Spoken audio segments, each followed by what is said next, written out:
Public-private partnerships like ours play a critical role, and it's all about making sure that we're creating good quality jobs for local people.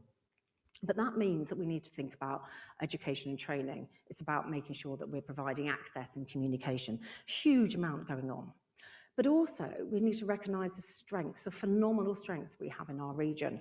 And if we think about the life sciences and the health sector and what we've been able to do in this region is fantastic. And I'm absolutely thrilled that we have Juliette White joining us from Astrazeneca on the panel later. And let's be really proud. You know, what an incredible impact globally that we have managed to highlight here in the UK. Absolutely phenomenal. So I'm hoping you'll have some great questions for Juliette later. But also some of the other elements that we need to be taking into consideration is the fact that we are one of the 4th largest emitters in the UK, in our industrial region. So we have to take responsibility. We have to do some things differently.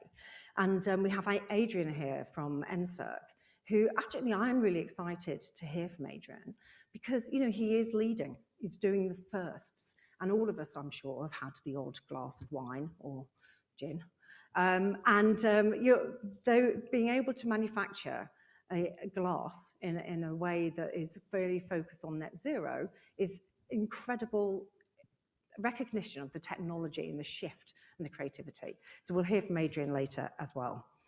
So one of the other things that we've been putting in place is the Sustainable Inclusive Commission that a number of you will have heard of, which is actually very, very competently co-chaired by Robert Davis, who's also here, so do grab him because there's an awful lot going on that front. So our speakers today have an incredible insight, intellect, capability, creativity, and I must admit, I'm extraordinarily excited to have the insight here, because that is what is going to make the difference across the Northwest.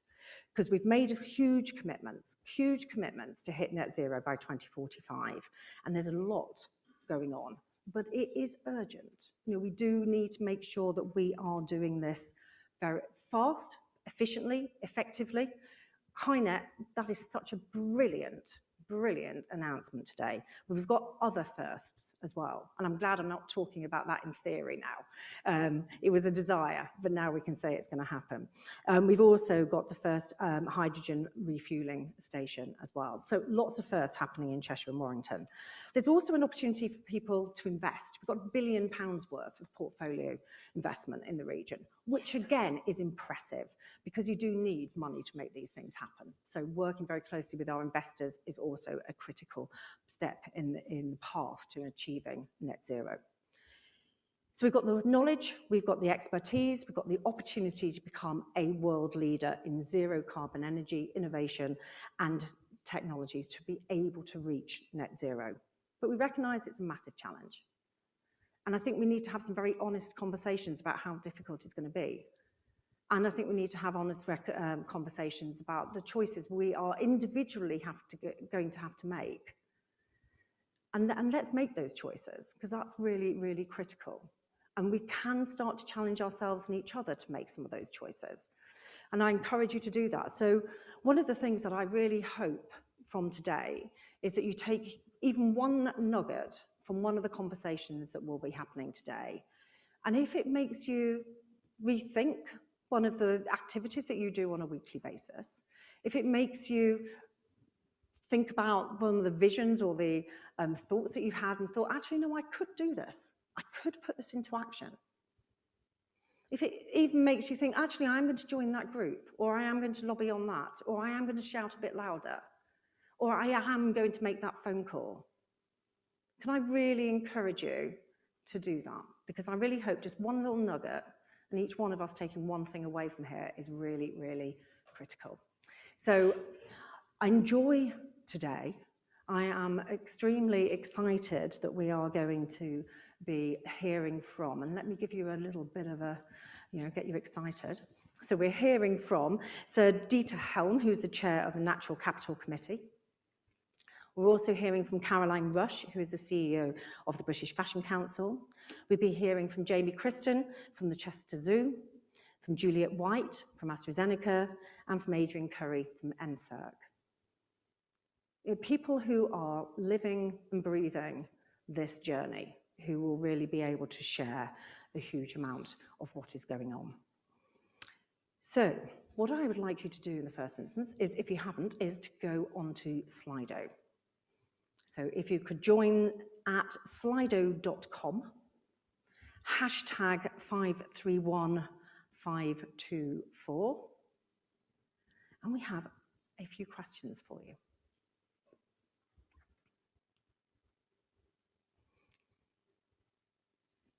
So, is everybody on?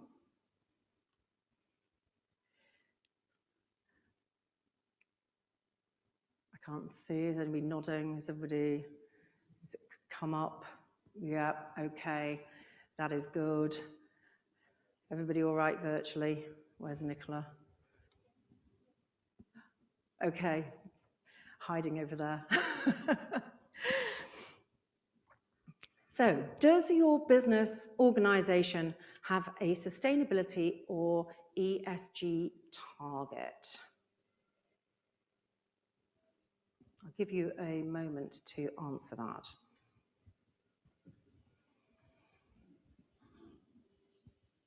And it is important to be very honest and straightforward.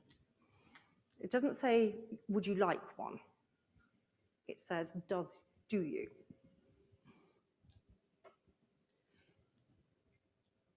So that is really encouraging. So we've got 69% of the audience that currently has a target in place. It would be lovely to unpack that a little bit. For 31% of you, if you could start to wave that flag in your businesses, that would be fantastic. Let's go on to the second question.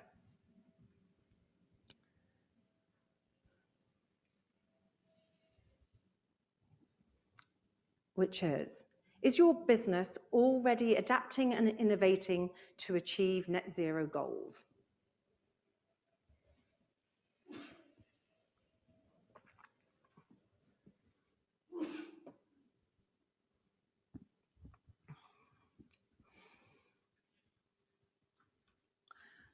Okay, so that's interesting. We've got more people that are actually already adapting their business and innovating against those goals, which is great, actually, because at the end of the day, just setting targets isn't necessarily going to have the action. The fact that there's more people putting things into place is really encouraging. So 81% of you are already adapting and innovating to achieve net zero goals. Fantastic. So that is something, again, that we need to bring up to 100%, but 81 to 82%. That is fantastic. And our third question, which is, do you regard the net zero transition as an opportunity or a risk to your business?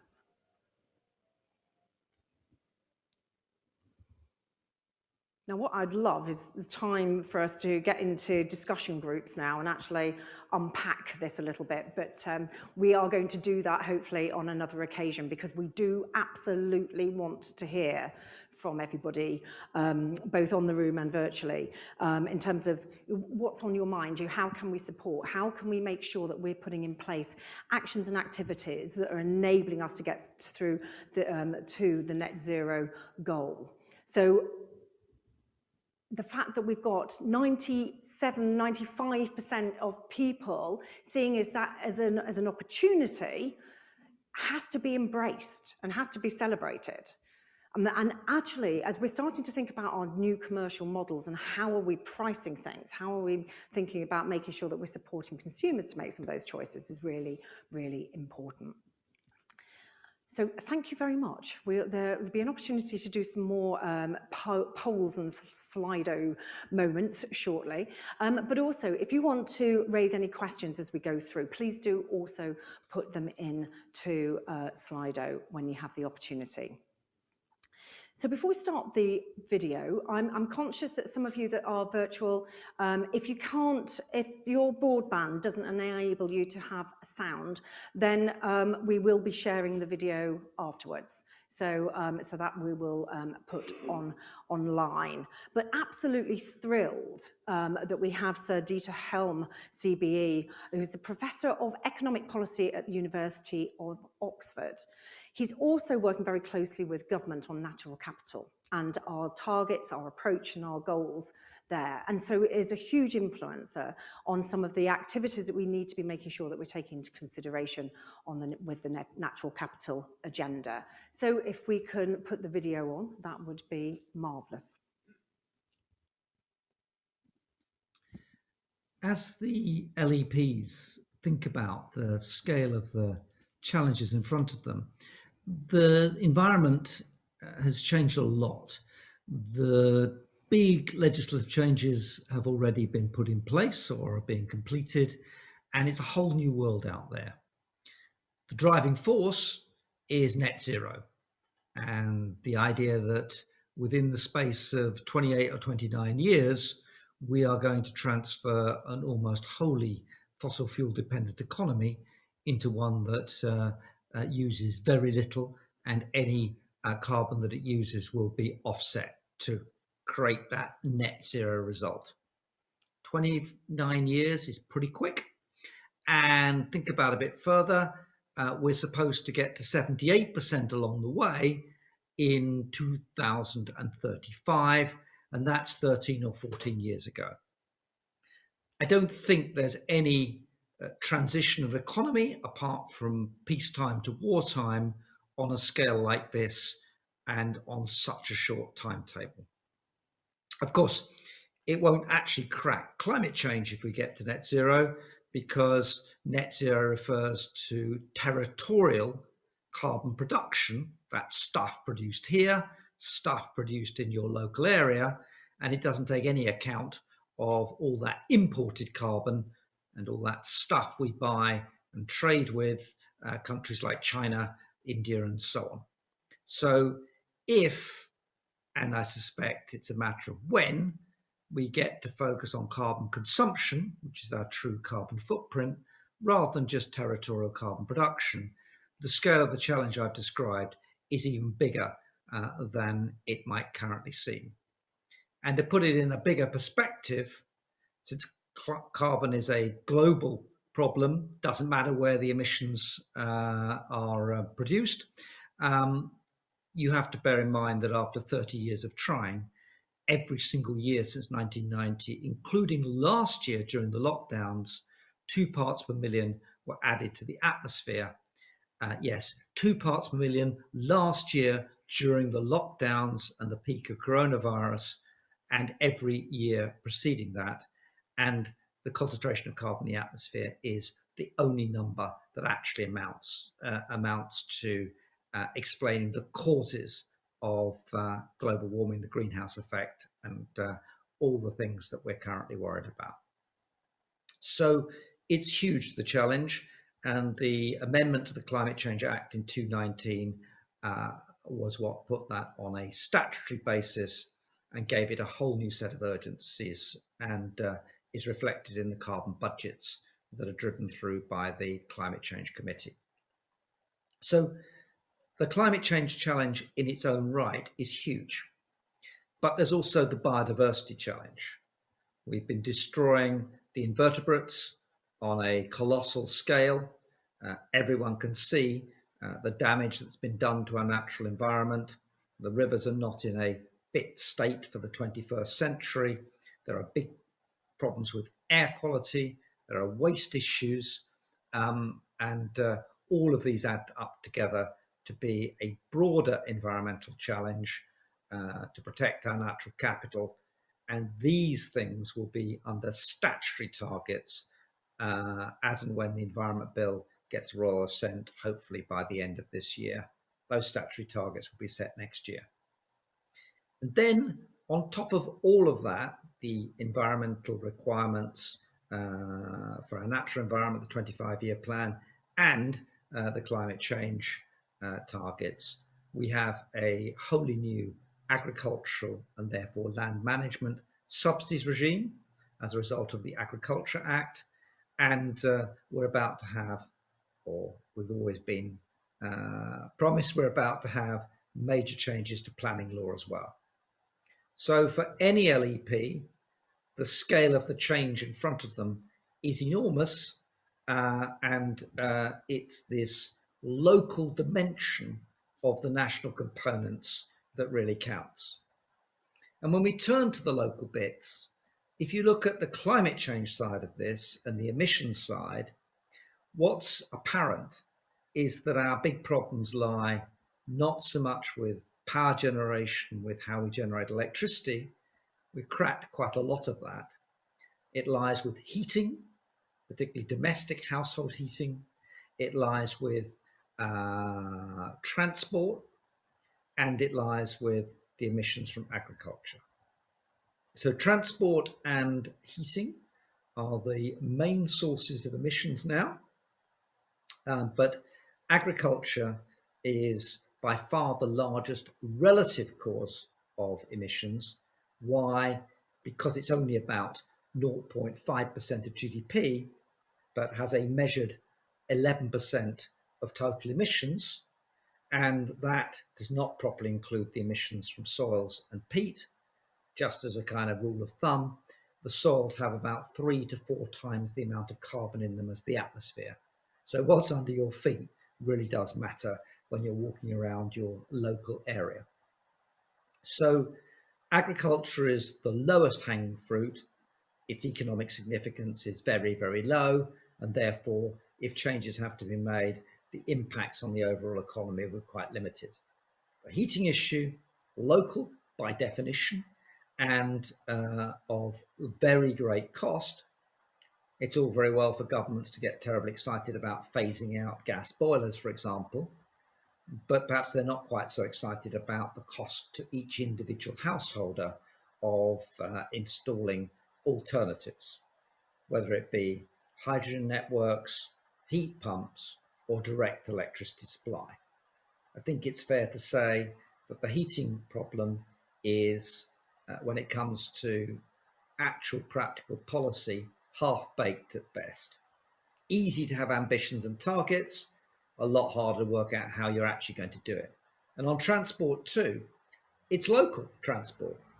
And that means that localities have to come up with transport plans. And again, it's all very well to get terribly excited about dates in which there'll no longer be petrol and diesel cars, at least new, allowed. But the practical issue is about what's actually going to happen in terms of charging networks and how that works within local areas, how people are fully included within those systems, and what the energy system looks like that's supposed to back them up. So agriculture and transport and heating are essential local activities. And there needs to be a serious thought given to how all of this is going to be coordinated, who's going to pay the costs, and who's going to be the focus within which sensible plans can be brought forward. And yes, the word is plan and planned, because this isn't going to happen spontaneously. We know that from many other dimensions of climate change, but these challenges are particularly stark.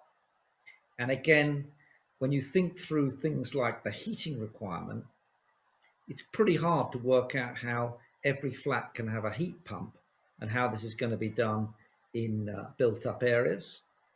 And it's very important to work out within that frame that having spent 30 or 40 years emaciating local authorities, actually local authorities are going to be utterly pivotal to making this happen. They are the place where waste has to be organised, where district heating could be developed, where a whole host of coordination functions need to be put in place. Oh, and yes, they are on the front line of dealing with the casualties of the sorts of costs and changes that are likely to take place.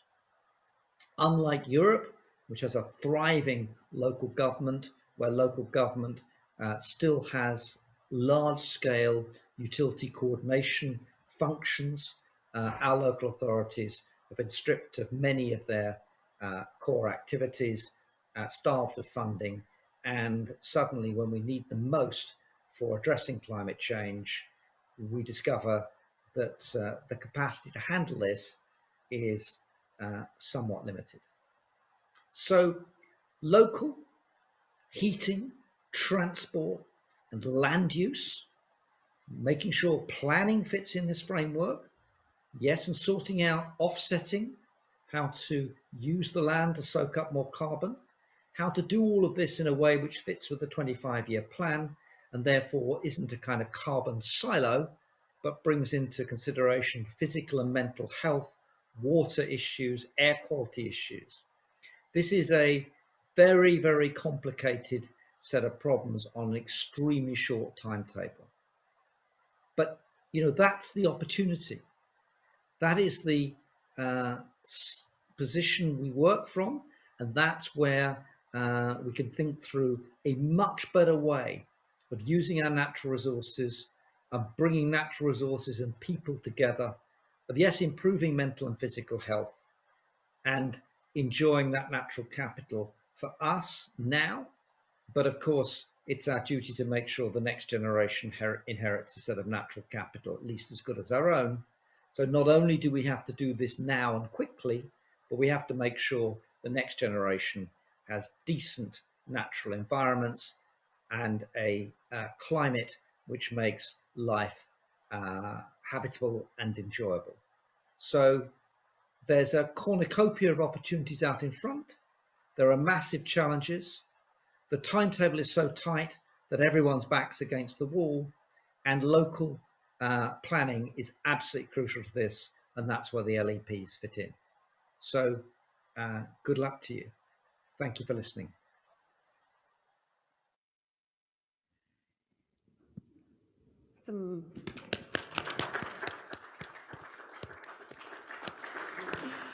Some quite stark messages there, I think, and a very realistic view of what we need to do. So may I welcome onto our stage our panel. So I would like to welcome Jamie, Adrian, and Juliet. And if you don't mind taking a moment just to introduce yourselves to our audience, that would be absolutely fantastic. And then I'm going to ask you to respond after that to Dieter's video. So I'm going to stand down here so I can actually see you. So, Adrian, do you want to kick off first? Yeah, thanks, Claire. Good morning, everyone. So I'm the Managing Director for NSERC. We're part of a larger European PLC, but the business unit that I run focuses on a glass production facility in Northern Ireland, one in Italy, and then the plant here, just junction 14 of the M56. Hi, I'm Jamie Christ, and I'm the Chief Exec at Chester Zoo, just down the road from here. I've been working within Chester Zoo for the last 8 years. Became Chief Exec in March. We're a conservation and education charity, and also a large visitor attraction. We're the biggest zoo in the UK, one of the biggest in Europe, and voted apparently number 3 in the world in terms of the work that we do around conservation, education, and as an attraction for people to come and see. Thank you. So good morning, everyone. My name is Juliet White. I'm the Vice President for Sustainability within Astrazeneca, most commonly now known to people for the vaccine, but we are a global healthcare company. We've got pretty ambitious targets, pledges and funding for goals out to 2025 in terms of being net zero within our internal operations, but to Dieter's point, actually our value chain out to 2030. So that encompasses the totality of the suppliers and the networks that we work with external to our own assets.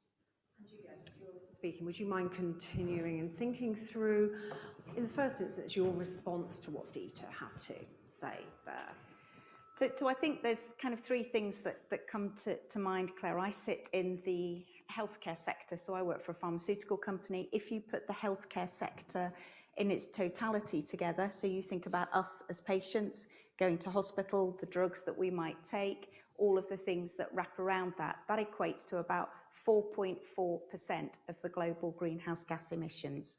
That's the equivalent of essentially being a small country. So if I look at the kind of messages that he left us with, firstly, I think the message of responsibility. I believe an organisation such as the one I'm part of has a significant responsibility to drive impact, not only the things that are within our direct control, but in that broader ecosystem that we sit in. Secondly, there is an inextricable connection between your personal health and the environment. So poor air quality leads to more respiratory disease. So it is actually really important that we protect our environment, not only for all of the biodiversity and the legacy reasons, but frankly for our health in the here and now. It is absolutely critical. I think thirdly, I was reflecting, you could feel incredibly gloomy and we're kind of all doomed, or you could feel that we have now got the moment to take the opportunity. And probably the biggest message is, how do we move from making pledges, because everyone is super good at making big statements about what needs to be done, to how do we actually become the agents for change and make those individual decisions in the here and now. So those were probably my kind of key 3 takeaways, Claire. Yeah, thank you, Juliet. And actually, it's a really important point for us all to reflect on, isn't that last one? So, but also Juliet mentioned the importance then of always taking responsibility. Dita mentioned NatU is a key Africa on the natural capital, and biodiversity was mentioned. And Jamie, what's your take on his speech? I think the biggest thing for me was the link between climate change and biodiversity loss. And as you can imagine, as a conservation education charity, biodiversity loss is number 1 on our agenda, and in many respects comes way before climate change. Many of the species that we see out and about, not only at Chester Zoo but in the natural world, won't be affected by climate change because they'll be dead and extinct before climate change even has an impact on them. I should imagine this year we've all been holidaying in the UK, and I remember as a kid, driving up to Scotland or Cornwall or the Lake District and getting out my parents' car, and it was covered. The front of the car was covered in bugs and insects and what have you. You just don't see that any longer, and that's in the relatively short lifetime that I've had. And without these particular species existing in the natural world, we won't exist. They're part of our ecosystem. If they disappear, we disappear as well. And I just don't think that, even though we recognise that there is a climate emergency and there's a biodiversity emergency, that people recognise the importance and the fact that we've got to do something about it right now, and not just talk about it, but actually get on and do it, is my biggest concern. And I could see some of the frustration coming across in what Dita was saying. So my organisation's responsibility is to try and get that message across to the 150,000 school kids that we have coming to Chester Zoo every year, get that message across to the 2 million people that come to visit us, and the 40 million people that watch us on YouTube, and really start to change mindsets and change behaviour. And we can do that in so many different ways. So that was really the main message. On top of that, I think the importance of land use and the fact that I think he said agriculture represents around about 0.5 GDP, but represents 11% of emissions. We are a relatively large landholder, about 600, 700 acres in Chester. And we're doing a lot of work to try and change the land that we have. So we've just won just under £1 million from the Green Recovery Fund, where we are making a difference within Chester. We're going to start to make a difference with our own nature recovery corridor, and working with the council and working with other organisations in and around Chester to make some changes there. Just over the course of the weekend, I had 2 emails from 2 separate councillors from Cheshire West and Chester asking about our support for some other corridors within the region.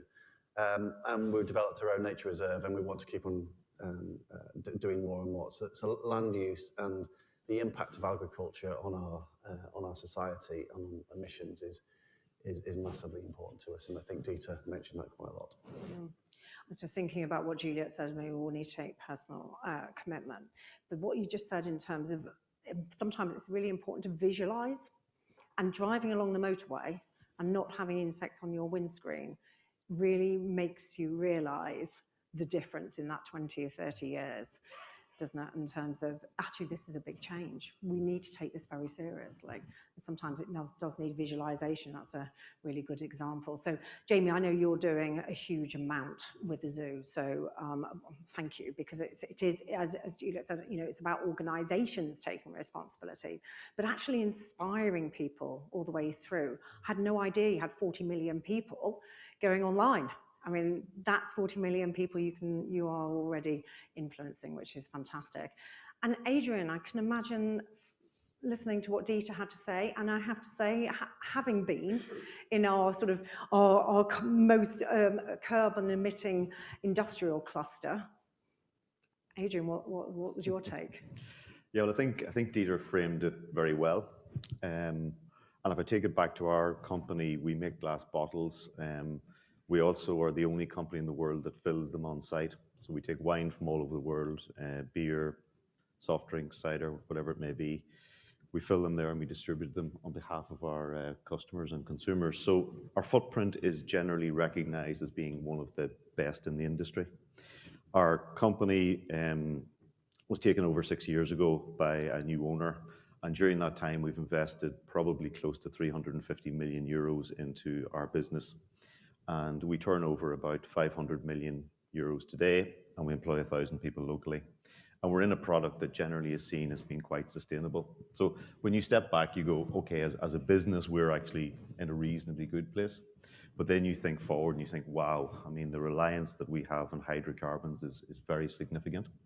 So how do we really respond to that in the correct way to make sure that we do the right thing, and also that we safeguard our business and that we can give something back to society? I think the announcement with HyNet this morning is very exciting. We worked very hard with everybody locally as well to try and get that one across the line. So really, it's like a big green button has been pressed for us today. So how can we possibly use that going forward? We have some really good ideas as to how we can use hydrogen and electricity. We have a plan B if that doesn't work as well. But it's involving a lot of innovation, a lot of R&D, and a lot of investment. So whilst it is very exciting and very good news, it really just starts a massive process now that we have to respond to. I think some of the points that Dieter made, I think were very, very interesting. I think carbon consumption is something we all have to think about. There is a kind of a general thought that the polluter pays, and that tends to be people looking at industry like us. We are all the polluters. We need to really get our heads around that. There will be a cost going forward. We could, in theory, produce very sustainable glass bottles today, but the price is going to be quite extraordinary. So we need to think about that in context as well. And the only other point I would make, Claire, is that we're a reasonable sized company. We have quite a bit of resource. And we reach out into organizations like Net Zero Northwest, like Glass Futures, people like this, and we can find a way and at least a theory of getting to a certain point. But a lot of SMEs, I think, struggle because they don't have the resource. It's difficult for them to really understand what they can do, and very difficult for them to get the resources to invest in the innovation and technology that's needed. If I follow that up a little bit with a question to all three of you. If we think about the announcement this morning regarding heat pumps, and we're all buying heat pumps, but the question that comes to my mind is the commercial model right? To what degree should we be placing that onto the consumer? And is it that perhaps we can be looking at the whole commercial model differently? The how we pay, the what we pay. Is there a different responsibility? Are people prepared to pay more?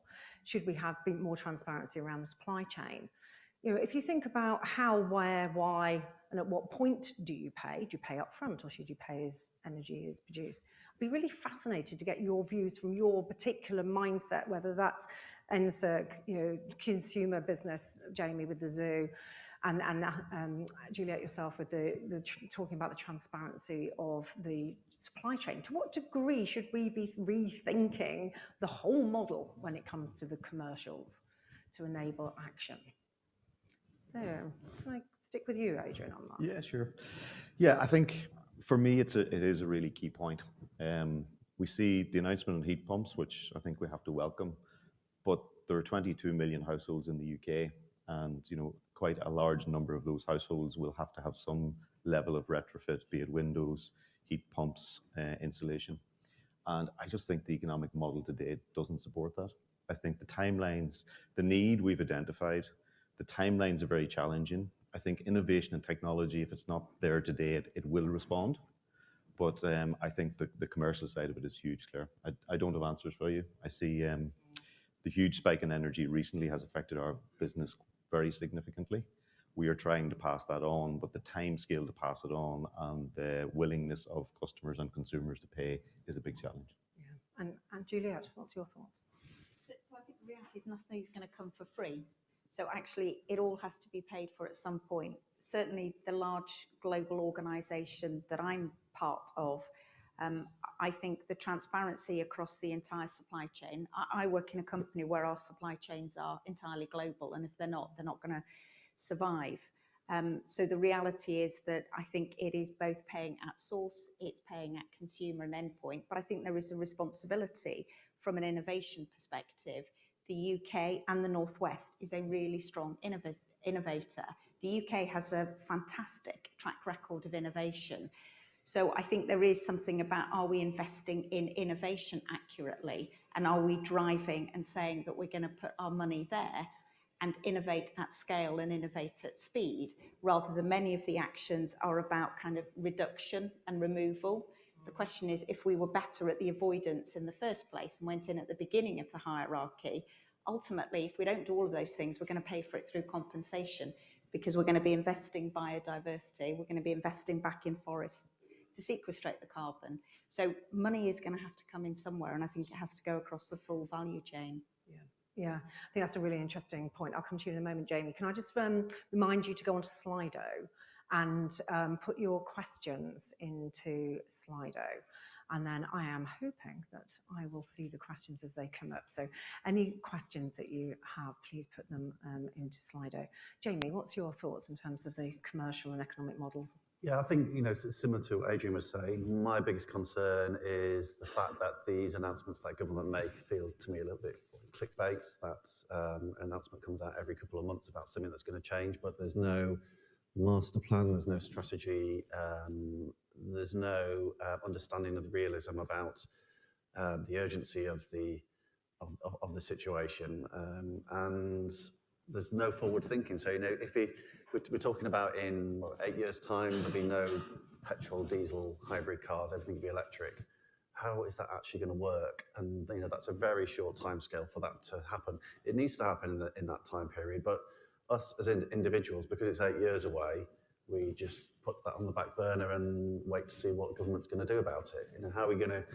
I've got a car park at work, and one of our biggest issues around net zero is that 97% of people that come to Cheshire Zoo come by petrol or diesel car. And how is that going to change? And how are the 5,500 car parking spaces that I have going to change over that period of time? And is it really realistic that that's going to happen? And so, we hear about that particular issue. Then a few months later, we hear about heat pumps. Then 2 months later, about something else. There doesn't seem to be a plan really, and someone really leading it within government to be able to make a difference. It's on vogue, it's trendy, so therefore we'll come out with announcements every few months, and that's my biggest concern. Yeah, I understand that. And just briefly, just in terms of what do you think we should be doing in Cheshire and Warrington specifically to enable us to hit the journey? Have you got any particular thoughts and ideas that we need to be taking into consideration, both longer term and short term? So maybe if I can come to you first, Adrian. Yeah, just one point, I suppose, first reaction to that, Claire, is around public transport, I suppose, just to build on what Jamie has said. We have 1,000 people that travel to site every day, and every one of those has to have access to a vehicle. And it's actually a barrier to us employing people as well. We have a train station nearby, so as an example, I think it would be really interesting to try and understand what we can do to get people to our site by public transport. Thank you. I would say, the same as Adrian. We're looking at our net zero targets at the moment, and I've seen this happen in other zoos. In Zoos Australia, for example, that they've declared net zero by, I can't remember what the exact date is, but what they failed to do is to even acknowledge the fact that hundreds of thousands of people come by car to their zoo, and that's the biggest reason for emissions. And we as an organisation want to be very transparent and open and honest and say we recognise that's a problem for us. We don't have the answers at the moment, but I think as a region we need to set transportation, public transport as our biggest issue. It's always been an issue for various reasons as long as I can remember, but now it's a real problem for probably different reasons as it was before. But I think that's, if a region as a LEP, as the northwest of England, we can crack that one, solve it. I think that'll make a big difference. Yeah, thank you, Juliet. I mean, I guess I have a couple of reflections. So the site I work on, we're about 4,500 people. So infrastructure, both public transport and the infrastructure for people to charge electric cars in the area, it is a big significant aspect. The other is that I sit on a site where we have an old combined heat and power plant. Now we can afford to replace that because I work for a company that you would absolutely expect to make investments in doing that, and we will. The challenge is what we want is access to high-scale, rapid hydrogen, and that's not going to be available in the timescale. Anyone who knows manufacturing processes know they are very, very heat hungry. We run sterile manufacturing processes 24/7, which are super heat hungry. So we can't afford not to have a continual supply, otherwise patients aren't going to get their medicines. So innovation, access to rapid hydrogen and kind of high-end hydrogen. I'm not really interested in hydrogen that started somewhere as a fossil fuel because that kind of defeats the long-term objective. I think there are real opportunities to look at green gas, so bioenergy, making sure that actually to the circular economy, we take the waste that we all produce, the waste that animals produce, and drive that back through anaerobic digestion into more sustainable heat sources. So investing in that, I genuinely think, is a real opportunity to draw more investment into the Northwest for companies that want to make this their home. They want to leverage the innovation, but they want to protect their future by actually having a future-proofed set of infrastructure to tap into. So today's announcement has been pretty critical on that journey, hasn't it, actually? So thank you all, and I'm please do ask questions, because actually if we have some space and time at the end, I will come back to the panelists if we can. So I haven't seen any come through. If anybody has got any questions, then I will pick that up afterwards. And then Joe, I think you just wanted to come in very briefly in terms of your thoughts following Dita. You can stay put. Many thanks, Chair. Joe Howe, University of Chester, where I'm Director of the Chester Energy Institute within the Business School at the University of Chester. Amazing news today about HyNet, colleagues. I wasn't expecting that today, and my question today to the panel would very much have been about HyNet and any lobbying that we can do in the last few hours or minutes before government makes the announcement so we could push it across the line. So in many respects, Chair, the wind's almost been taken out of my sails. However, I am a professor and I always have things to say. But keep it short, Joe. I was delighted to hear Dita's presentation, and we are in a climate and ecological emergency. And colleagues, I was so proud last week of the students at the University of Chester that run the only UK COP workshop at the Milan Summit, demystifying decarbonisation. And we had all of these international students on that particular webinar, giving me and giving my Associate Dean, Kirsty Simpson, a really hard time, not just about net zero, Chair, but absolute zero. So what does that mean for us in terms of an LEP, the absolute zero agenda? And I know that some of you have already begun to hint at that particular aspect. But colleagues, what does this mean? What does this Cheshire and Warrington becoming a net zero economy mean in terms of supply chain, in terms of skills, in terms of embedding the opportunity here within the locality? And then a second issue potentially for the panel is over the next week or so, I'm anticipating an announcement about the levelling up agenda, the levelling up white paper. Now, colleagues on the panel, what do you think that might mean for Cheshire and Warrington? And how can we embrace those communities that are really struggling? There's a number of us in this room that have been involved in the Cheshire Community Foundation, attending a few of the workshops, hearing some stark, harrowing stories about what's happening in some of our localities. What can we do about that? That's actually a brilliant question. Can I put that? Thank you, Joe. Can I put that to the panel? What do you think we do need to do to engage our communities? Thank you, Joe. From a zoo perspective, I think I mentioned a bit earlier on that we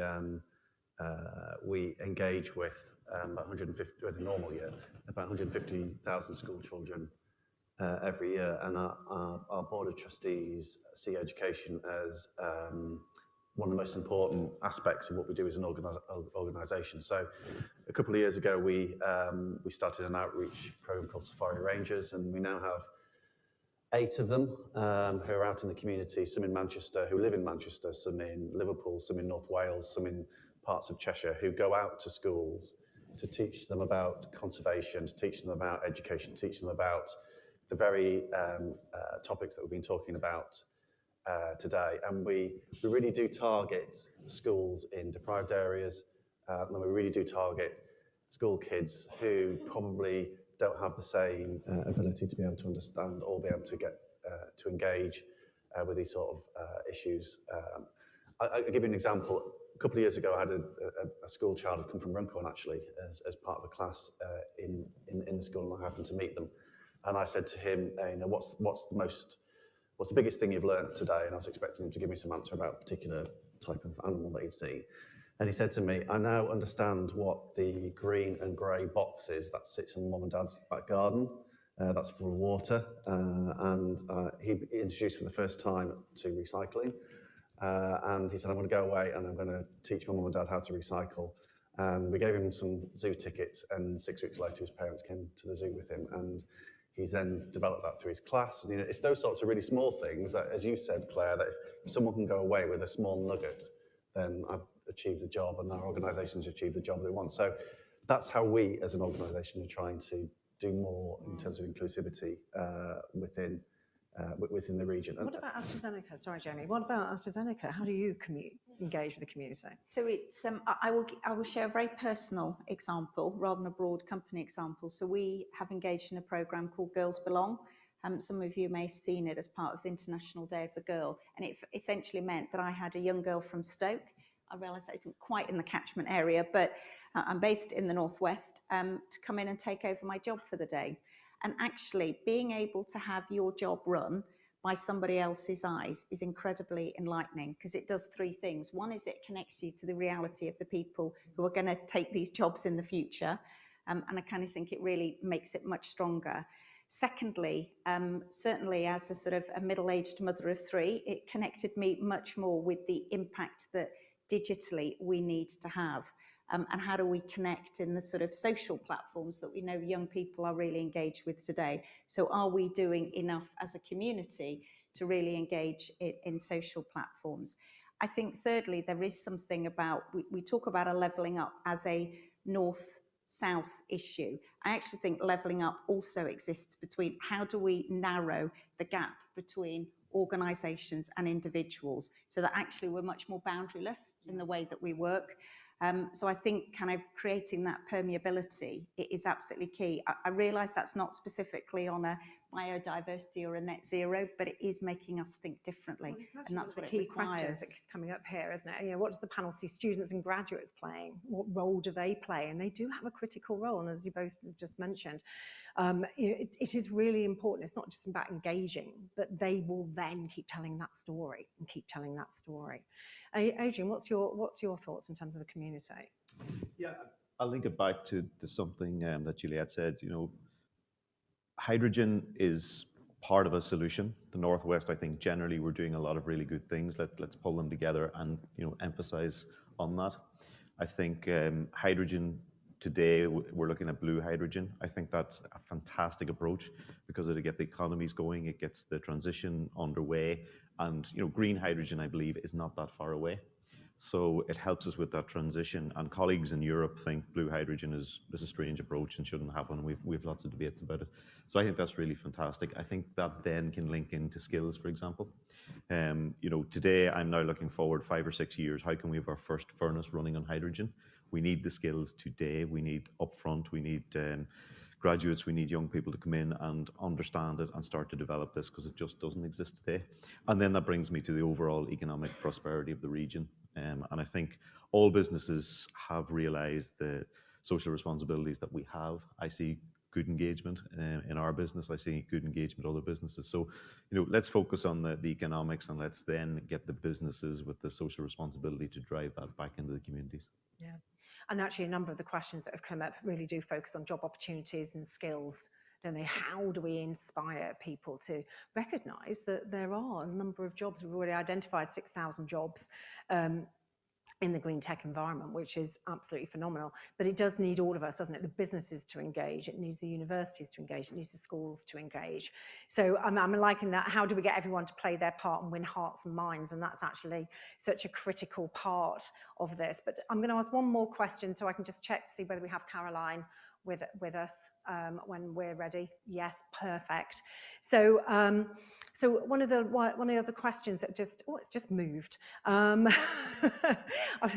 actually, this wasn't. We talked about the local authorities earlier and the role that they play, and Dita mentioned that, and the fact that sometimes they've got their hands tied a little bit. But what role can they play, and how are you working closely at the moment with the public sector and the local authority partners?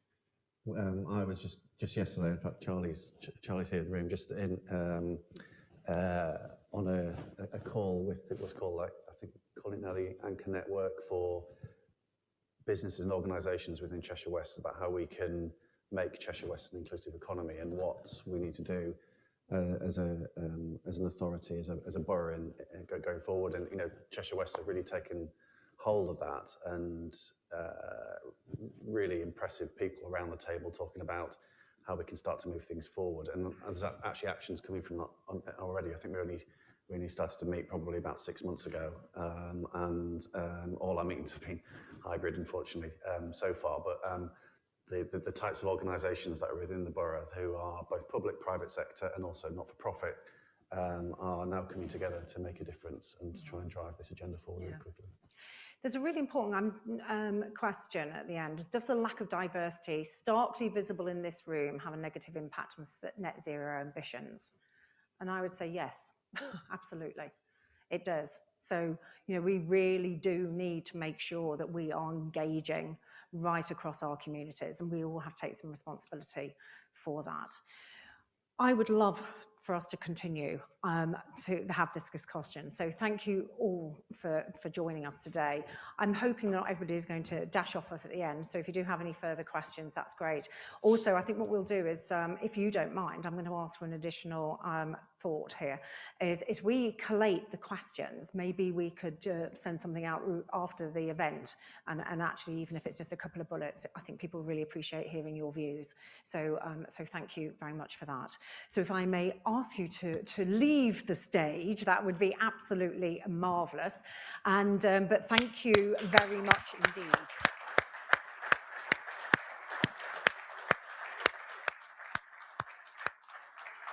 And I feel very excited to have those the speakers we've just listened to here, because it is about impact, it's about action, it's about doing things differently. And I think that they've all demonstrated that they're prepared to lead. And actually, we all do need to lead. We have to take a leadership role here, and we need to keep driving it forward. And all three of our speakers and Joe are absolutely doing that. So let's make sure that all of us can do that. All of us will do that, and we might do it in different ways, but it's really, really critical. And I'm really delighted to introduce us to our next speaker, who I am hoping is going to be joining us on screen. So I've got Caroline Rush. Let me make sure before I carry on. I'd like to be able to see her smiling face. There she is. Morning, Caroline. How are you?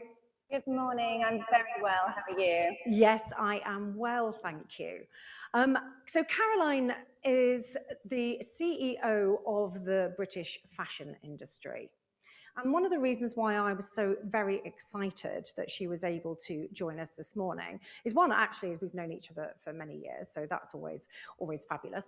But secondly, if the fashion industry was a country, it would be the fourth largest emitter after the US, China, and India. Caroline is helping drive the change across the fashion industry. And so in her role, She is a critical leader, a huge, that can have a huge impact on the global stage. So Caroline, would you mind giving us a little bit of an overview of what your role entails in the first instance? And then I'm going to ask everybody, if you want to ask questions, then please, again, put them onto Slido and I will put those forward to Caroline. So Caroline, can you tell us a little bit about your role? Of course. I've got an echo, first of all. Is that just at my end? I think we can hear you well. So... Perfect. I'll carry on then, don't worry. Yeah, is that okay? So thank you very much, everybody. So sorry I'm not with you in person. It was the original plan, but sadly just couldn't happen this week. So I am Chief Executive of the British Fashion Council, and as a bit of background, the British Fashion Council was established by the fashion industry back in 1983 as a not-for-profit organisation to coordinate fashion weeks. Well, our role has significantly changed. Since then, we've grown to be the voice of the industry, sort of the marketing agency for the industry internationally, an incubator for design talent, and a champion for sustainability. I think back in 2006, we started highlighting sustainable businesses at the heart of London Fashion Week, and back then that was revolutionary. But obviously, we have a long way to go. In 2020, just before the pandemic took hold in the UK, we launched our Institute of Positive Fashion. Challenging, but timely. And as we grappled with how to support businesses and individuals through the crisis, we wanted to recognise an opportunity to think differently. It was sort of this one moment in time, really, where the whole fashion industry worldwide pressed pause. We wanted businesses to focus on the planet and, as business leaders, think about the kind of businesses that they wanted to be and rebuild for the future. And we wanted to play our role in making sure that sustainability and responsibility were front and centre. So the Institute of Positive Fashion was created to create a new industry standard for accountability and act as a catalyst for change in the UK, to share knowledge with our international partners and programmes, and with the organisation that sort of brings, we almost act as Switzerland in the fashion industry, that brings sort of many voices together from NGOs, government, brands, and many more, on all kinds of topics, but particularly on the subject of the fashion industry's sustainability and, of course, our carbon footprint. We make sure that we share insights and multiple sources of education for designer businesses, but most importantly, there's so much happening around the world to encourage less duplication so that we can move faster, quicker. This is, I've heard you say already, it's a decade of change, and we need to accelerate our industrial transformation to protect our planet. A few organic t-shirts does not an industrial change make. There is an awful lot to do. So the Institute of Positive Fashion was founded on 3 pillars: environment, people, and the third being community and craftsmanship. Our first significant project for the Institute of Positive Fashion was to really look at how we transition at speed to a circular fashion ecosystem. To really think about, what does this look like, what is the economic as well as planetary benefit of doing this, and why should the UK lead? We have a huge problem at hand. The fashion and textile sector, as Claire said, is one of the highest culprits in terms of global emissions. And while I have great pride in the industry that I work with, obviously I want to see this change significantly. We have a complex supply chain that is global, meaning that there are many interventions from farming to disposal that need addressing, not just here in the UK, but around the world. So our approach was to work with the lead sustainability consultancy, Tweed Hill, to establish the foundation research really to inform a cross-sector collaboration to enable a circular fashion economy and ecosystem in the UK. So this report, so the final phase of, you can imagine this is only phase 1, there are a few more phases to go, we launched just last month, and sets out really for the first time a framework of how actors and stakeholders can work together to lead, to enable change across multiple interconnected areas of the fashion ecosystem to achieve greater circularity. A move to the circular economy represents an enormous opportunity, and to act as part of the UN's 2030 Agenda for Climate Action, and as part of the government's 10-point plan for a green industrial revolution to build back better. Never more relevant, particularly in the year of COP26. And I think particularly as we reflect on how we as the fashion industry are coming out of the pandemic, is that having COP26 on the horizon has been incredibly important to make sure that sustainability has been kept front of mind. So you might think, is that why am I talking to you about this today? You might not work in the fashion industry. How's it relevant to Chester and Cheshire? Well, firstly, it's relevant to all of us. We all buy clothes, and it's relevant to the whole of the UK, as a shift change will create opportunities for many. A bold move towards circularity won't just future-proof businesses that are already here, but it will help us create ecosystems built around principles of recycling, innovation, conscious consumerism, that itself will lead to new business models, policy and incentives that promote good business behaviours. The report says that an estimated 500,000 jobs could result if we're able to collectively embark on this journey now, creating recycling centres and innovation hubs around the UK, linking academia and industry to tackle the challenges in material laboratories, data labs, as well, of course, in design rooms. The report gives us 3 target outcomes. The first will be no surprise, but actually I think was a surprise that an organisation such as ours would back such a programme, is that consumers, we need to buy less. Of course, we want our businesses to continue. They contribute a huge amount economically, 35 billion to the British economy and 890,000 jobs in the UK. But it's an uncomfortable truth is we need to buy less. In the UK, we buy more per head than any other European nation. And as businesses, we need to use less raw materials. There are some shifts in behaviour for us as citizens and, of course, for industry to address this. It needs to become deeply uncool to buy and wear something once and it go into landfill, and businesses need to produce less. Already we're seeing businesses reduce the number of options in collections, the number of colourways, fabrics used, and we've all read about stock being destroyed before even making it to the consumer, and this, quite frankly, has to stop now. The second was to maximise utilisation, again, as we're starting to see this already. Re-commerce, rental, repair, reuse, sharing, picking up new business models and new services for businesses as they play their part in keeping product in use for longer. The third, which is quite significant, is optimised recycling. As I said, we spend more per head. We also collect more here in the UK, something that we should be proud of, but a tiny percent of that goes into recycling. At the moment, a lot of it is shipped offshore. We know that it's possible to do more, and the infrastructure around mechanical and chemical recycling will allow us to maximise use of these raw materials that are already in the system. Imagine the disused manufacturing units being turned into mechanical and chemical recycling units. New business models where retail is turned into recycling. We're seeing this already in places like Hong Kong, where you can walk in with a garment, redesign a new garment, have that garment shredded, respun to create new. Innovation where materials are broken down into new and for other uses, further reducing the use of raw materials and our impact on the planet. These 3 outcomes led to 10 actions with 30 stakeholder groups responsible. No one said it was going to be easy, but changing an industry for the future was never going to be. Our industry has huge impacts, and we can only make change and meet ambitious targets that we set ourselves if we work collaboratively. And I listened a little bit on the last session, and there was a lot about collective action.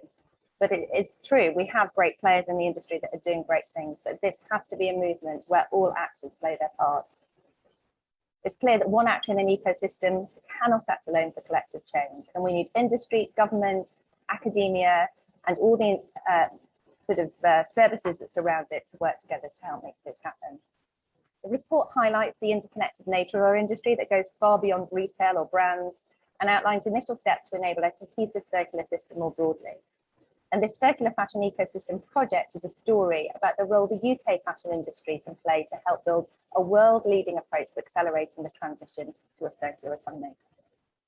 To achieve this, it needs everyone to take a fresh perspective.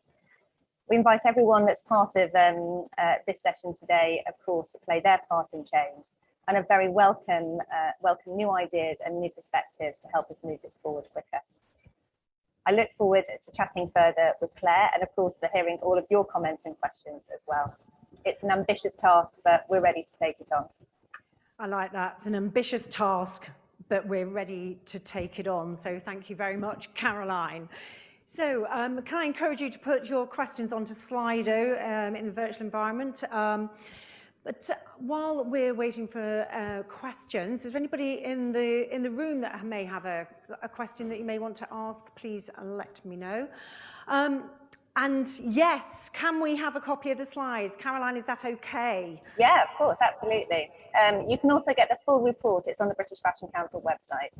Fantastic. And actually, in terms of spreading the word, Caroline, is there anything else you particularly want us to do? Well, I think is that thinking at it from sort of a town and city level, sort of one of the next phases for us is really looking at how we create sort of these sort of circular economies within sort of the towns and cities around the UK. And of course, that is how do we lead in terms of recycling? How do we create the systems while we are looking at finding the partners to come together to create the infrastructure around these recycling units that we've been talking about?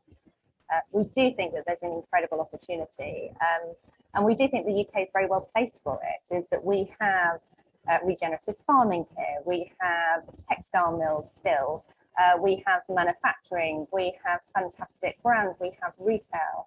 As I said, as consumers, we spend more per head, and we collect more. But let's make sure that that collected textile waste is put to good and goes back into the system. And with it, that will need new skills and new opportunities. And that, of course, is very much not London-centric. It's about going into those old manufacturing cities and towns and creating new hubs around the UK to create opportunities for us all for the future. And actually that answers one of the questions that's come up, is how do we get more businesses to produce clothing locally? And we had a conversation, I think, didn't we, about Macclesfield and silk, and how do we make sure that we highlight that? Any other thoughts about how do we actually engage businesses locally to manufacture clothing locally? Well, we do have fantastic manufacturing in the Northwest, actually. And the good thing is that we have, in the past few years, seen that continue to grow. However, like everybody else across the UK, there is currently a skill shortage, and there is something that we need to tackle in terms of upskilling individuals to make sure that these businesses are able to grow. But of course, that takes time. And some of the skills we have lost within the UK, and up until the beginning of the year, is that we had relied on those skills to come from mainland Europe. So we continue conversations with central government to talk about the skills required and how that can come here and benefit actually areas like Cheshire, but actually areas all over the UK where those skills need to be transferred and need to be learned. There is a real appetite, I think, for apprenticeships within manufacturing units all over the UK, to everyone that I've spoken to. But the challenge is getting people into those jobs and then having the skilled individuals within those organisations to transfer those skills. And keep coming back to skills, don't we? So schools and universities have a huge role to play in that, as do as do all of us. So a couple of other questions, if that's all right. Just in terms of this disposable culture and the low-cost culture, you referred to it a little bit in your introduction. But what else can we do about that drive? It comes back a little bit to the question we were talking about earlier, you know, that how, what, why, how do we pay, and where does that sit? What else could we do, Caroline, on that front in terms of changing that disposable culture? Well, I think it happens from both sides. I think that industry has a responsibility in the way that it markets itself. And we also have responsibility to work with towns and cities for the infrastructure to collect some of that waste. But there's also that one of the challenges around the social media platforms, whilst in some ways they've been a gift for young businesses because it's been able to help them reach consumers directly. Actually, it's also created this idea that you can't wear an outfit more than once on social media. And, you know, we need to make that you know, if you only wear it once, then it's deeply uncool, as opposed to being if you wear it once and you need to move on to the next. And there are programs that look at that. There are, you know, sort of 30 wear challenges. I think for many of us, there's many things in our wardrobe that we've ever worn many more than 30 times. But really instilling that and to value the product that we have. You know, if you think about a product that has been farmed, has gone through manufacturing, has been sort of designed and sourced, you know, the idea that you could, all of that care that's taken to get to you as a consumer, that it is then disposed of, needs to be something that we really stamp out. So there will be many conversations, and in fact, it's been great to see over the last few weeks many sort of mainstream programming come on board that is challenging the amount of waste that individuals are creating, and really getting them to face up to that. But definitely there needs to be a global campaign, not just within the UK, that gets us as consumers to really think about the clothes we have and to look at how long we can keep them in our wardrobe for, to repair them, to recreate them for the future. And actually, you just mentioned the global footprint, but also the global workforce. Somebody's raised a question here. You know, what impact will it have if we start consuming a lot less? What impact will that have on incomes of those people in the poorer countries? And is there something that we should be thinking about or contributing towards that? Well, one of the positives of the fashion industry moving to being more circular and more transparent is that actually individuals that work in the supply chain, you know, some of the horror stories that you read about in the media will become much more challenging for businesses to work with. And so we really welcome transparency in the supply chain to understand where your product's made, how much the individuals that are making the garments are being paid. And I think there's an opportunity to really think about increasing the wages of those individuals in those units. Is that our population continues to grow. So if we reduce the amount that we're buying, we have to think is that while our population globally continues to grow, actually there's still going to be a huge amount of demand, but let's make sure that it is responsible and where we can keep it in the system for as long as possible. Yeah, thank you, Caroline, and also good to meet. I understand you must have a dog. Yes, apologies, it's let down by the dog walker today. So excellent. I was doing so well. No, it's fantastic. And a couple of final questions, if that's okay. Somebody's just asked a question about what's the best approach to continuing our influence as leaders in design, particularly in the Chinese market? Oh. Well, in terms of leaders in design, is that approaching design with minimum waste is a really great perspective to take. And of course, a really thoughtful use of material, not only that you're using for that moment in time, but that what's going to happen to that material after what has been now referred to as first life of product, because obviously there are so many lives that we're hoping the product will have before it finally gets to the point of being recycled or reused. And so I think, you know, that fresh perspective of really thinking about those materials, really thinking the amount of waste.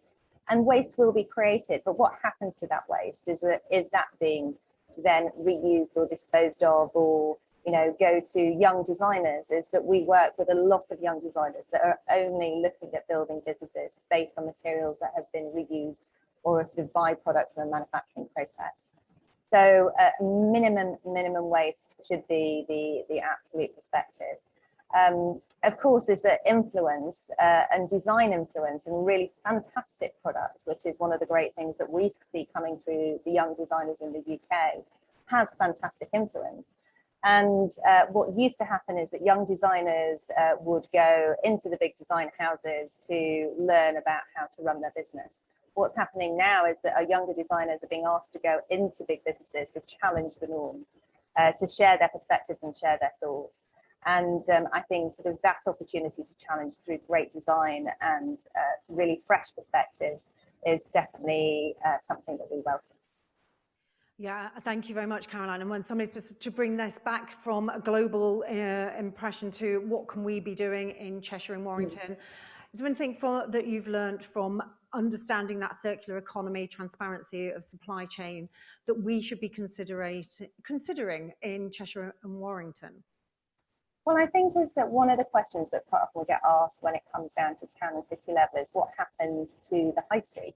I think it's something that has been very much challenged over the last few years as some of the big players on the high street maybe has gone online.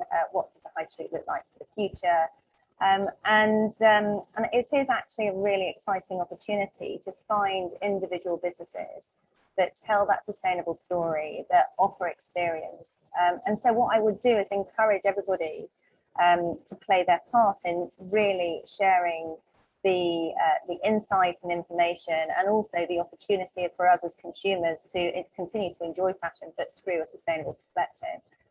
There are many local independent businesses that will be using recycled, upcycled materials or designing from a sustainable perspective. And these cities will be a region that champions that, because that is the future of our industry. And that is where the high street, I do believe, will be able to be vibrant and to continue to attract individuals into our towns and cities. Fantastic. Caroline, can I just say a huge thank you? There's still quite a few questions on here, so if you don't mind if we send those to you afterwards, and also if you don't, perhaps give us some bullet answers, that would be fantastic. But thank you very much for joining us this morning. Glad to see that you're having that impact on such an important sector. So, so thank you very much for everything that you are doing. So thank you all, that is fantastic. And now, in terms of what we are doing in Cheshire and Warrington, I have the delight of introducing you to Joe Manning, who is our Deputy CEO. As I said earlier, Philip would have also loved to have joined us today, but I'm sure he is going to be excited to watch the video afterwards. So Joe, do you want to join me on the panel? And then also I'd like to introduce you to Ian Brooks, who is our Finance Director and will be speaking after Joe. Ian, do you want to come and sit up here as well? And I will let the two of you take the floor.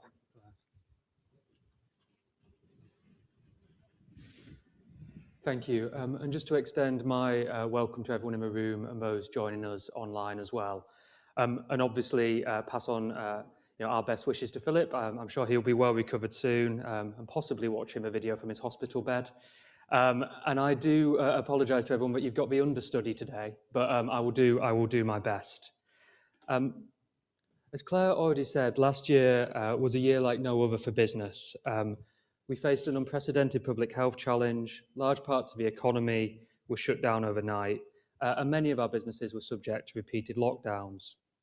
And significant issues remain. We've touched on a few already, the high impact of energy costs, supply chain delays, new trading relationships to navigate outside of the EU, and recruitment challenges in sectors from hospitality to HGVs, and the challenge of our times, climate change, the theme that we're all discussing today.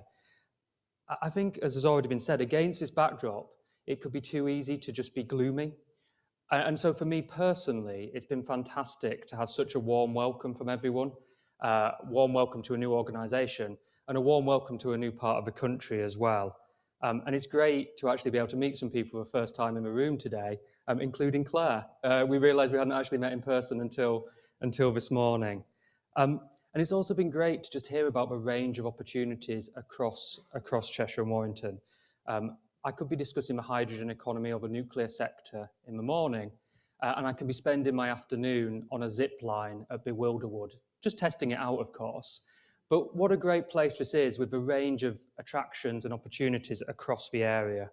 And I'm also making it my personal mission to try out all the new food markets, whether that be in Crewe, Macclesfield or Warrington. Obviously, all in the name of regenerating our towns and our high streets.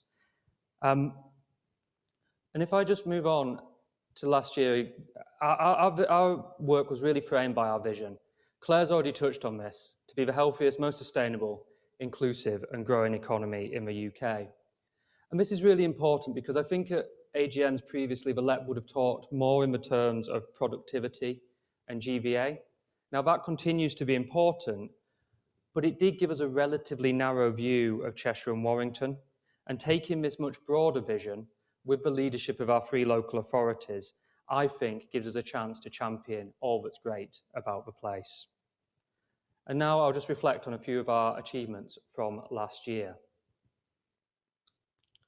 So business and enterprise, the Growth Hub, absolutely critical work from the team last year, providing invaluable advice to businesses, working with our council colleagues to promote local grants, and with colleagues across the Chambers of Commerce, Federation of Small Business, Institute of Directors and other business networks to explain new schemes that came online, furlough, the VAT reductions, the small business grants that the LEP made available.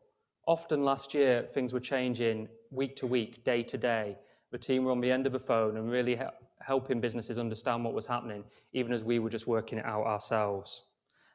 We also worked with those businesses looking to invest and grow, introducing new peer network programs and giving business leadership locally the time to step back from the day-to-day and importantly to learn from one another about some of the great ideas and insight on the patch. And it's great to see some of those businesses joining us as well as some of those support providers too. We all know that the visitor economy was particularly hard hit by the pandemic, and Marketing Cheshire really did its part to provide support for businesses too. We also led targeted marketing campaigns for communities and visitors. We wanted to welcome people back to our towns and high streets and to our many great attractions. We also wanted to look to the future and launch Destination Chester and Destination Cheshire, independent networks in partnership with our many businesses across our attractions, our towns, our rural areas, and our operators, both large and small. We've already enjoyed some successes. Chester, where we are today, was named Staycation City of the Year this year, which was great news. And we also had Cheshire East and Warrington hosting the Tour of Britain. Technically, that's into this financial year, but we'll take it anyway. And it really, again, showcased all that's great about our county. And I'd just like to give a personal thanks to Jamie Christen for chairing Destination Chester and finding the time to do that in and amongst everything else that he's doing with the zoo, and to Eleanor Underhill, who I hope is joining us online today, who's really getting us moving on the Cheshire work. We've already touched on skills and employment. There's so much to say on this agenda, but to just highlight a few, and I think the work that we did this year through the pledge has been absolutely critical, really helping young people who were amongst some of those hardest hit by the pandemic. We delivered online job fairs and work experience for 16 to 18-year-olds, and our virtual work experience engaged nearly 2,000 young people. Alongside YouthFed, the team have secured additional funding for the pledge this year, which will allow us to grow the programme. We'll expand our employment readiness programme, introduce a careers and enterprise hub with targeted schools, and help more young people find jobs and opportunities locally. We also know that the pandemic accelerated trends that were already there in the labour market. So with the Department for Work and Pensions, we have established a job opportunities portal. We're doing more work on the digital skills agenda and looking at key sectors and key gaps, such as hospitality, social care, or perhaps those over 50 who are looking for new opportunities in the labour market. Moving on to local growth funding, last year the LEP finished our £200 million of local growth funds. This was a programme that ran over about 5 years and has funded over 60 projects. And we've delivered significant investment in partnership with our 3 local authorities, ranging from a Chester bus station to the Congleton Link Road. And last year we secured an additional £15 million from government that's been invested in Chester Northgate, Warrington bus station and new laboratories at Alderley Park. We're also developing a pipeline of projects for the future as well. We've already touched on the importance of key infrastructure and public transport as part of Dieter's remarks in the panel discussion. We also want to address digital inclusivity across our towns and rural areas and look at schemes in our potential growth areas of the Mersey Dee, the Science Corridor and our high-speed growth corridor. We recognise following the spending review, this is going to be one of the major priorities for the region. And we've also invested significantly in our enterprise zone sites. We estimate for every £1 that the LEP has invested over recent years, the private sector has invested £21. And this year, the Science Corridor has gone from strength to strength. Key sectors include our life sciences, our energy production, energy intensive industries, advanced manufacturing, and the logistics sector. We have new schemes complete just before the pandemic hit, such as Glasshouse in Alderley Park, Aviator and Helix in Ellesmere Port, and Quadrant in Birchwood. And I think it shows the strength of the area that all of those industrial premises were fully let within 6 months, and Glasshouse is now nearly 90% let. All these programmes need to be greater than some of their parts. We've already discussed the importance of bringing together some of the key schemes today, and this slide sets out some of our thinking on next steps. We need investment in low carbon technologies. We need to back firms both large and small. This will help boost innovation and living standards. But we need to ensure that opportunity is spread and inclusive through connecting employment sites with key infrastructure and public transport and investing in skills and training for people locally. And we also want to create great places to live, work and visit. And I think that's the next step for the LEP and our partners looking ahead, working out how we can ensure a really integrated place-based programme of interventions for this year through a powerful partnership of the public, private and voluntary sectors. With that in mind, we are ready for the government spending review and will work on the levelling up agenda as well as respond to the outcomes of the LEP and DMO reviews. I'll hand over to Ian to just say a few more words on finances from the last year. But before I do, just a few final words of thanks. Firstly, to Liam for design and production of the annual report and video and all our branding work. To Rachel and Anna for social media work, and the team at Social as well for doing fantastic work on communications. And finally, to Jane and Fiona for organising today. Not only have they organised a conference, they've also become event managers and in charge of production, which I think they've done a sterling job for our first ever hybrid event. So I'd just like to end with a quick round of applause and a thank you to the team.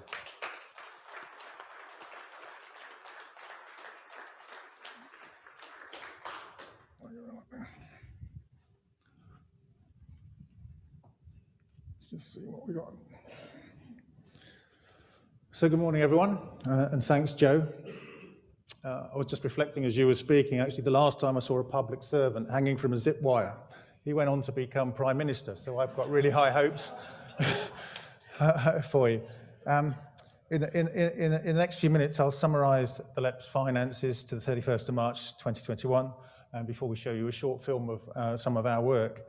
When we talk about the LEP finances, we mean the operating company, but and also the various growth and investment funds that we manage and administer on behalf of government. And those funds are normally held by Cheshire East Council, our accountable body. So I'll go on to explain that separation between the operating activities inside the company and the investing activities outside of the sort of held outside the legal entity. That's become a little less clear in 2020-21. I'll first speak about the LEP annual accounts, which cover just the company, before moving on to those investment funds. And I'll give you a flavour of where our funding comes from and how it's invested. So I reported last year that at last year's AGM that Marketing Cheshire had become a subsidiary of the LEP. And with those two companies coming together, our financial reports for the first time actually include Marketing Cheshire. And group turnover amounted to 4.7 million compared to 4.4 million the year before, roughly a 7% increase. However, those headline figures disguise more income in the LEP and a significant reduction in Marketing Cheshire. Growth in resources for the LEP resulted from significantly more funding for business support, both the COVID and EU exit adaptation, and growth for pledge. But in contrast, due to the virtual standstill of the visitor economy, Marketing Cheshire understandably received far less income from partnership and commercial work from the visitor sectors, and the Visitor Information Centre was actually closed for several months. Operationally, by working even more collaboratively during 2020 and 2021, we were able to mitigate the worst effects of that downturn in revenues for Marketing Cheshire, retaining the staff and capacity for recovery. And I'd like to really pay tribute to the adaptability of our team, which has helped keep our financial position healthy. For 2020-21, the LEP continued a trend of the last 3 years. Government and local authority grants have remained constant, while we have seen increasing levels of ring-fenced funding to deliver specific activities such as the Growth Hub, the Pledge, Digital Skills Partnership, Skills Advisory Panel, and Northern Powerhouse 11. The delivery portfolio has grown steadily, and each year, programmes make up significantly more than half of our income. But the core funding that we get from central government provides the resources that ensure the strategic coordination between the programmes and the operational structures in which they exist. But in summary, we have quite a complex mix of funding sources. So having given you a flavour and sense of where our funding comes from, this slide illustrates where those funds are deployed by segment of activity. It is a broad church. Roughly 1/4 encompass work on strategy, policy and planning, programme management and operations. But the remaining 3/4 of our funding is spent across delivery activities, including infrastructure, for example, transport schemes in enterprise zone, skills and education, including the career expos run by the Pledge, qualifications and labour market analysis, and business growth support, which includes the Growth Hub and key account management for inward investment. I suspect next year I'll be doing this analysis by healthy and inclusivity and sustainability. It kind of feels as if policy has moved on. The group also reported an operating surplus of 0.6 million, which has been added to reserves temporarily, I might add. It's the LEP policy to maintain a level of reserve sufficient to weather a degree of fluctuation in income and expenditure. And without getting too technical, accounting standards sometimes require us to record income ahead of expenditure being incurred. So our operational reserves are therefore already committed to ongoing programs of work, and we anticipate they'll reduce in 2021-22. I'm now going to turn to the investment funds. And at the start of the year, we were carrying cash balances of just over 8 million. Over the course of it, we received 43 million for the various funds and dispersed 29 million of it by the 31st of March, which meant that we held quite a sizable cash balance of 22 million in the funds as the year closed. But most of that was committed. And once we'd processed the claims for the final quarter of the year, over 14 million of that had been paid out by the end of June 2021. So if I go into a little bit more detail, as Joe's already mentioned, we received the final instalments of the Local Growth Fund, amounting to 26.2 million. And despite the challenges presented by COVID for those projects, we're really grateful to all of our project partners for achieving the programme spend, and the balance of the fund has now been utilised, settling final claims. The Getting Building Fund projects, which were selected and funded at pace in the latter half of last year, were just finding their feet at the end of 2021. However, that balance of 7.6 million has already been paid out against claims by mid-June, and the second tranche of Getting Building Fund funding has now been received for 21-22 and will be invested this year. Moving on to the business rates, we made our first drawdown of £8 million under our 30 million facility. We used 4 million of that to repay temporary borrowing from the Growing Places Fund, which had been used for the glasshouse development at Alderley Park, and earmarked £4 million for the development of blocks 22 to 24 at Alderley Park. So in this table, a £4 million receipt is shown in the Growing Places Fund, and the remaining 4 million as part of the 5.1 million received as annual business rates retention receipts. Finally, the Growing Places Fund, for income arising from the repayment of temporary EZ funding, and that enabled the 1.6 million that we invested last year into grant schemes to support business adaptation. I've already mentioned in 21-22 there'll be a significant outflow of funds as we finalise the disbursements for Local Growth Fund, Getting Building Fund, and utilise the remainder of the existing EZ loan drawdowns. Beyond 2021 and this year, the LEP will continue to have access to the retained business rates and the Growing Places Fund to provide valuable resources to finance projects in the sub-region. It's really important that we continue to find those projects and leverage the benefit for those. And we also retain an interest in the Life Sciences Fund, Evergreen Fund, and the Cheshire and Warrington Development Fund. I mentioned at the start of my presentation that I would return to the LEP company accounts because the boundary between operating and investing activities is less well defined now than it was in the past. And for those of you with a deeper interest in the company accounts, don't all rush. There are three big changes compared to previous years. The first is the consolidation of Marketing Cheshire with the LEP, which put simply adds the two organisations together and reports the group as a whole. We retain the two separate companies and the separate boards, but the combined accounts are a much better reflection of how we operate. The second is our borrowing under the enterprise zone facilities. And as we draw those loans, the borrowing is recorded in the LEP accounts. And you'll recall that we've drawn down £8 million this year, in the last year.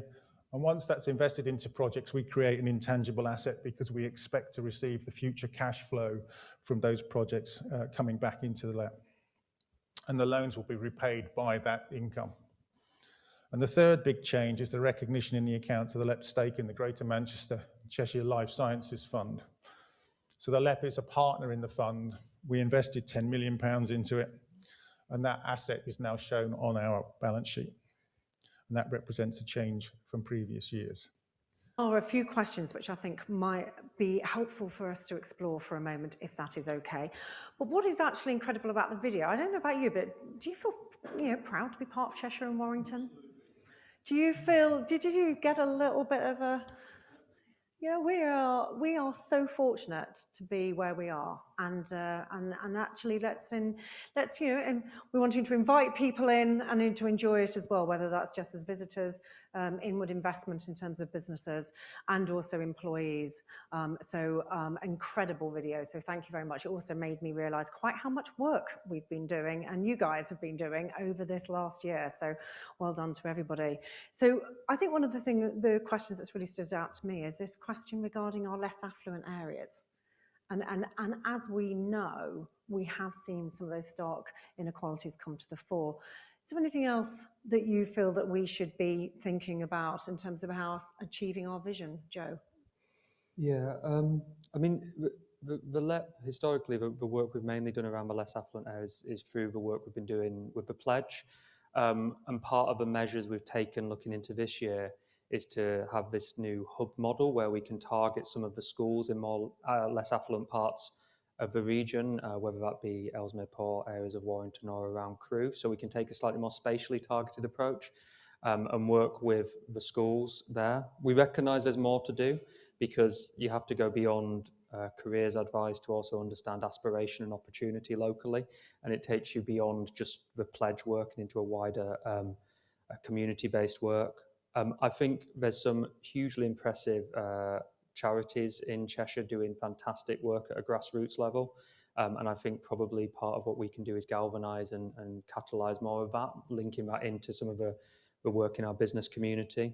And as I set out, I think in my final slide, I think when it comes to policy interventions, it's about taking a more joined up approach in some of our thinking. So we had a visit from the team in the Cabinet Office responsible for writing the Levelling Up white paper, and Charlie and colleagues at Cheshire West were kind enough to host that with us.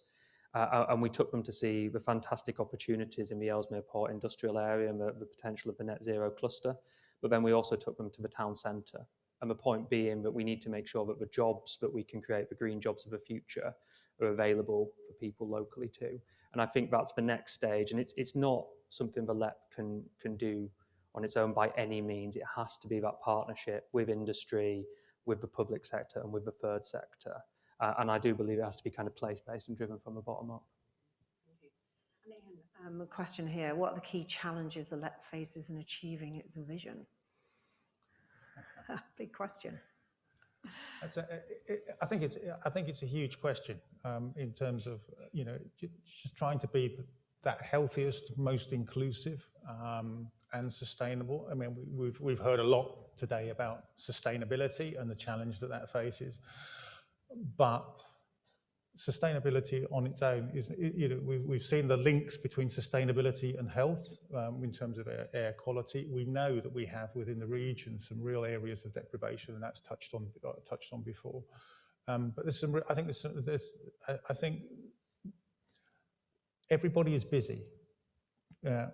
Particularly now after COVID, you just know how businesses are. Some businesses are just trying to survive, getting people's we heard local authorities are stretched for resource, getting people's attention, trying to be that influencing voice, trying to hold on to the key objectives that we're trying to achieve. I think that is going to be one of the big challenges. It's actually just keeping that influencing going on and helping. We're a partnership with business and with the local community, but getting that voice back into government and getting that voice heard is going to be really important for us. Absolutely. Have a question from the room. It's not a question, it's more of a comment really, or a suggestion. Cheshire and Warrington have a rich and diverse number of community groups.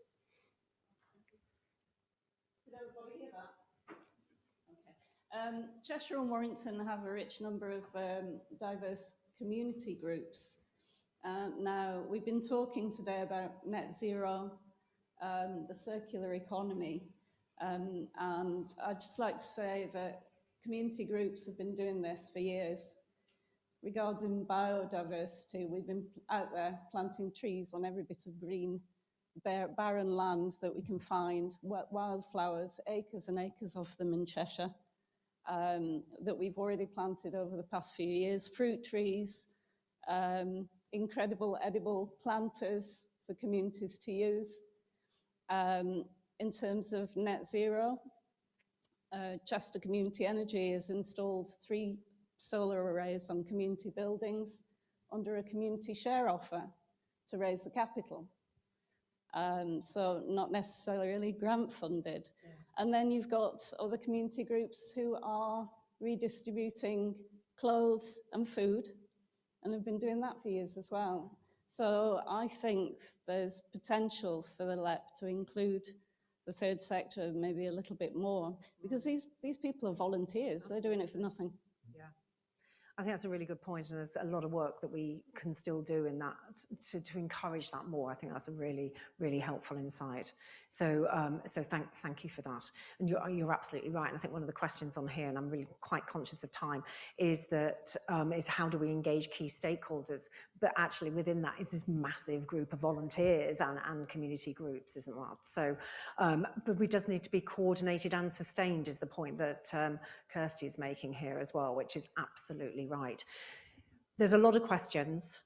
Apologies whether we're coming to the end. What we will do is come back and answer some of these other questions that are on here, because actually it does need to be much wider plans in terms of ensuring that we are focusing on our inclusion, equality and diverse world that we're operating in. So Ian and Joe, thank you very much for bringing that all to life for us. And I have to say a huge thank you to the LEP team for making all those things possible.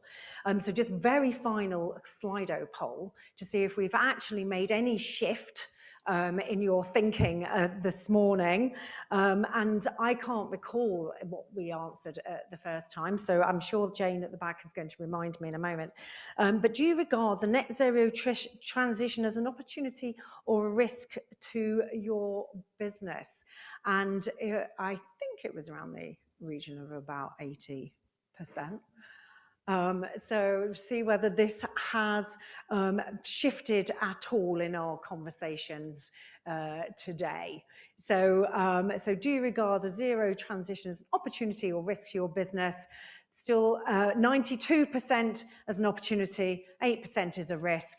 And again, at some point we'll have the opportunity to unpack some of that. So it just left with me now to say a huge thank you for joining us today at our AGM and our Economic Summit. I really, really want to say a heartfelt thank you to our speakers, to Juliet, to Jamie and to Adrian. Thank you very much.